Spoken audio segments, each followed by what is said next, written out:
Hello everyone and welcome back to our channel. And I'm in the kitchen today to do this video because I'm fixing to bake. I've been craving oatmeal raisin cookies for some reason. And I don't understand why, because they're not even my favorite cookies. I like chocolate chips the best. And my second favorite cookies would be the wedding cake cookies that my mama used to make. But for some reason, I've been really craving the oatmeal raisin cookies. So I got out my cookbooks and I looked through them, try to find a recipe. And would you know, I couldn't find one recipe that had the old-fashioned oatmeal raisin cookies. They all called for weird ingredients that I'd never heard of, and some of the ingredients I don't even have. So I ended up going on Google and Googling a recipe, and I found one that I think is pretty close to old-fashioned. And that's what I'm going to be doing today, is making the oatmeal raisin cookies for you. So let me get started. Okay, I think you'll be able to see everything. I have all the ingredients laid out here, but I'm going to tell you what the ingredients are in case you want to follow along with this recipe. Okay, starting off. 1 cup, which is actually 2 sticks of butter or margarine, or you can use 1 cup of shortening. And I've got regular salt-free butter in here. And you let it sit out and soften to room temperature. So I poked in it to make sure that it was soft enough. Then you need 1 cup of brown sugar. And you can use dark brown sugar or light brown sugar. I have light. You just need to make sure that it's packed. So 1 cup of packed brown sugar, any kind, light or dark. I've got that right there. Then you need 1/2 cup plus 2 tablespoons of white granulated sugar. And I have that in here. Then you need 2 large eggs. Already cracked the eggs and got them ready to go. There's 2 of them in there. I don't know if you can see that or not. Then you need 1 tablespoon of vanilla extract. And I've got that right here in my little Tupperware container. 1½ cup all-purpose flour. And I have my flour in this container. 1½ cup all-purpose.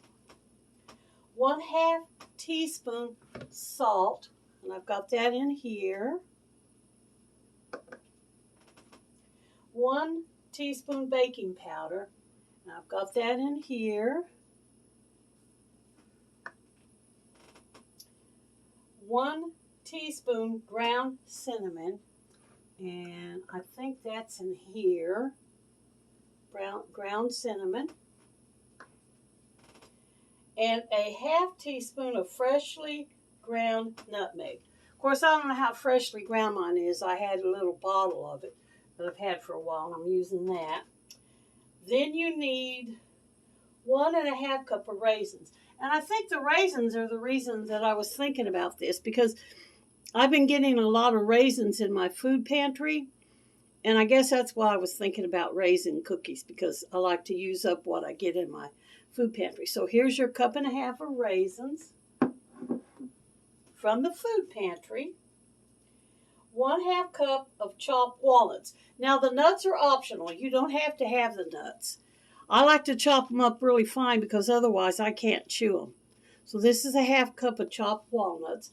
Once again, these walnuts also came from my food bank. Food bank gave me a 1-pound bag of walnuts. Then you need 3 cups of rolled oats. And you need to use quick or old-fashioned oats. Not steel cut and not instant oatmeal.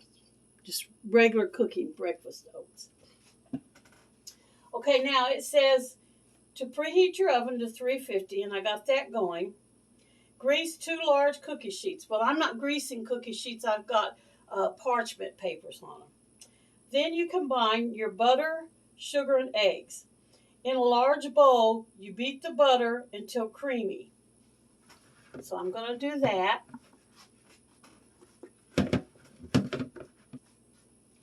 Then once the butter is creamy, you're going to add the brown sugar.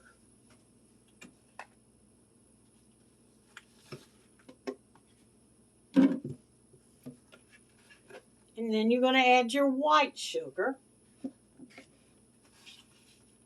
Some lumps in my white sugar there.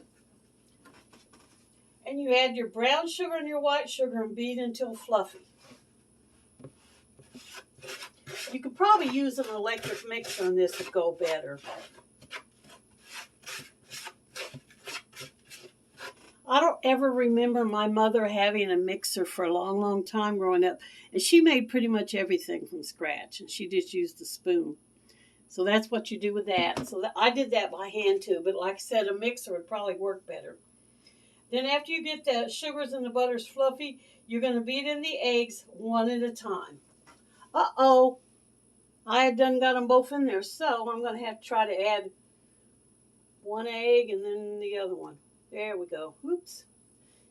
That's some goopy goop. I don't know what difference it makes, but I'm going to try to follow the recipe.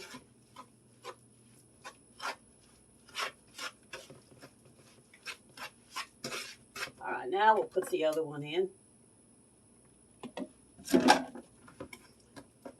All right, then after you beat the eggs in one at a time, it says to add the vanilla. So we're going to dump in our vanilla.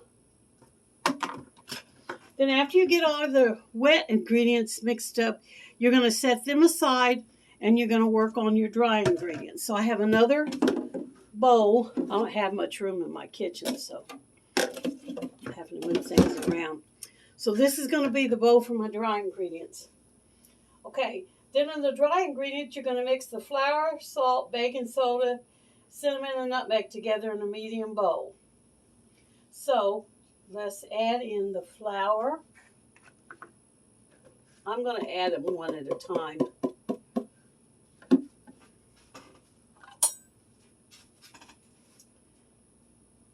The salt.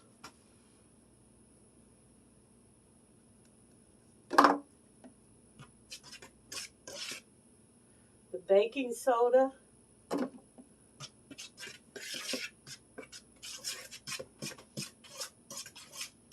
The cinnamon.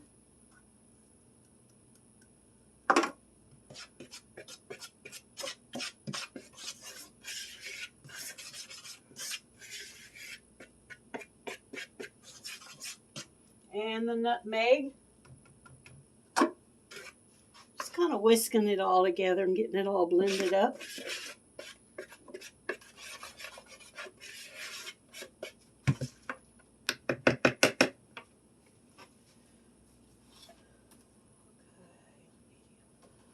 Now it says stir the dry ingredients into the butter and sugar mix.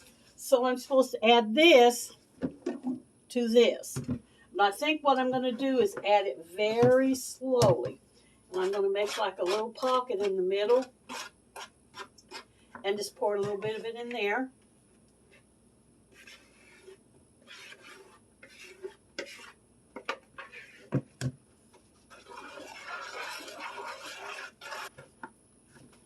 So all mixed up.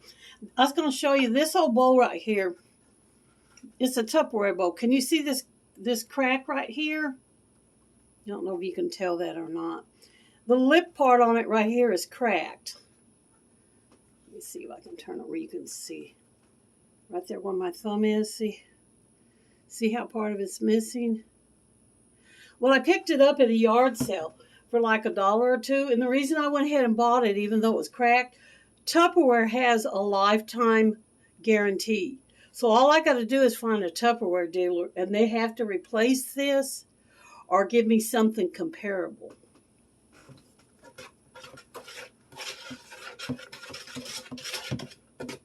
Okay, I got that all mixed up. Now, after you get the dry and the butter, you're going to stir in your raisins.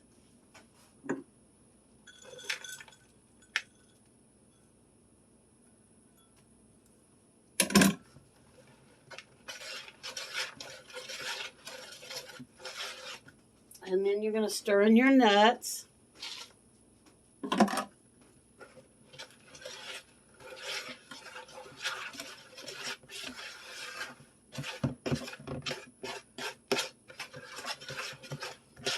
And then the last thing is going to be your oats. You have your 3 cups of oats. You're going to stir in your oats. That's why I use this great big bowl, because I knew I need enough room to get all this stuff in here and get it mixed up. And one of these days, I will contact a Tupperware person.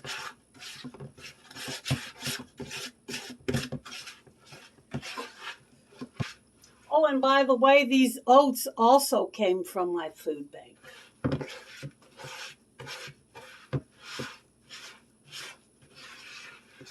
So as y'all can tell, I'm getting a lot of use out of the foods that I get from my food bank. Here's what it looks like all mixed up.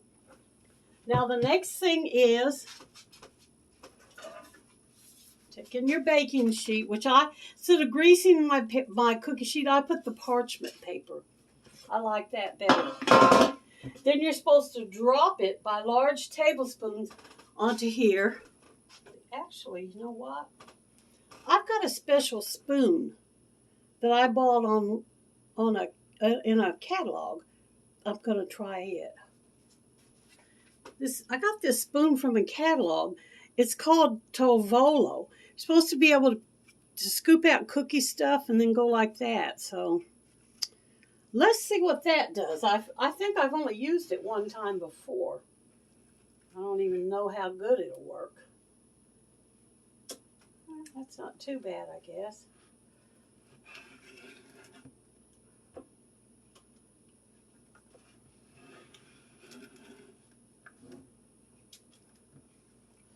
Okay, so you put them on the pan just like that.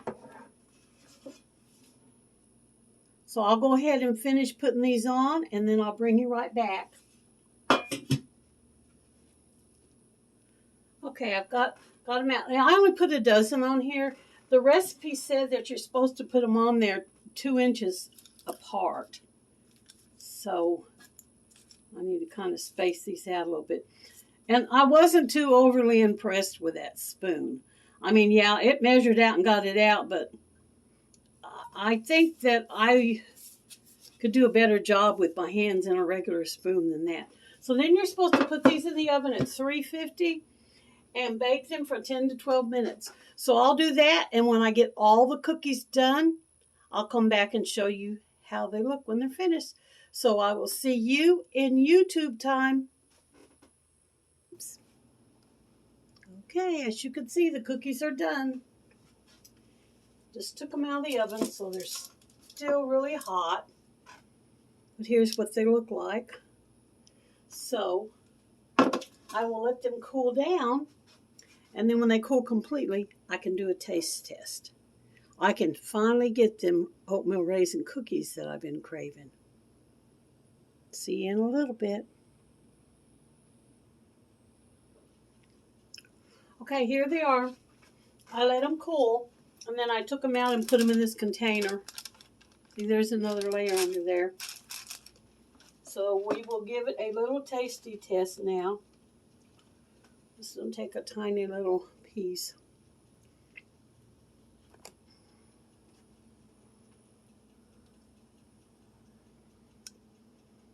Well, I'm actually disappointed. I was craving oatmeal raisin cookies for so long. I'm not happy with these.